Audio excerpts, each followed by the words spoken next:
What if I told you that one of the greatest empires in history wasn't in Europe, wasn't in Asia, and wasn't even in Rome? It was in Africa, hidden among the mountains of modern Ethiopia.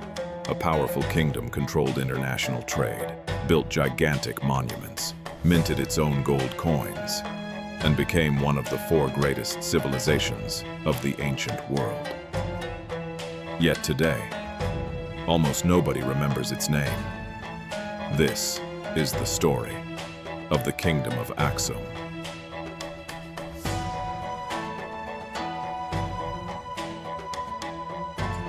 More than 2,000 years ago, high in the mountains of East Africa, a small kingdom began to rise.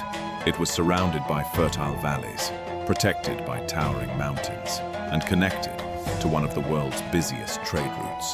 This was Aksum, a city unlike any other. Traders arrived from Rome, Egypt, Arabia, Persia, and even India. They came searching for ivory, gold, incense, emeralds, and exotic animals. Every ship that crossed the Red Sea knew the name, Aksum.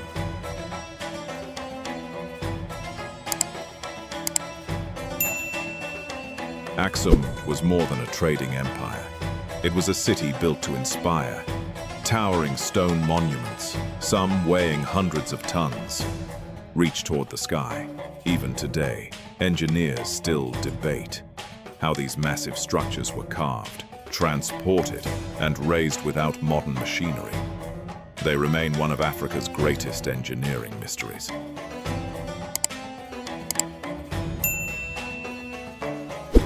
But Aksum's greatest strength was not its army, it was its control of trade. The Red Sea was one of the world's most valuable highways. Every year, ships sailed between Rome, Arabia, India, and East Africa, and nearly all of them passed through Aksumite territory. Goods from across the ancient world flowed into the kingdom. Gold from Africa, ivory from the south, silk from India, glass from Rome, fine wine from the Mediterranean. The wealth of the world passed through Aksum, and with that wealth came power.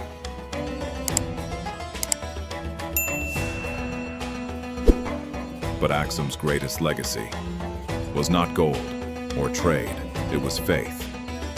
In the 4th century, King Ezana made a decision that would change history forever. He embraced Christianity. Long before many European kingdoms, Aksum became one of the world's first Christian empires. Churches were built, crosses appeared on Aksumite coins. A new identity was born, one that still shapes Ethiopia today.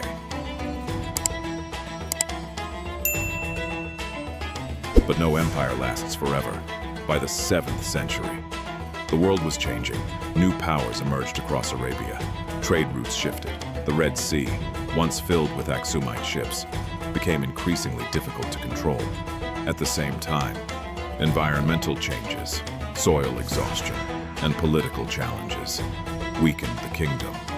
Little by little, the great empire faded from history, but it never truly disappeared. Although the empire declined, its legacy lived on. The towering stelae still stand. Ancient coins remain buried beneath the earth. Churches built over 1,500 years ago still welcome worshippers today.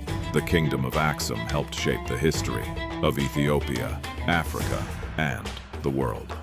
It proved that one of humanity's greatest civilizations rose not in Europe, not in Asia, but in Africa. And perhaps the greatest stories are the ones history almost forgot. History is full of forgotten empires, and we've only just begun. If you enjoyed this journey, subscribe, because the next forgotten story may change everything you thought you knew.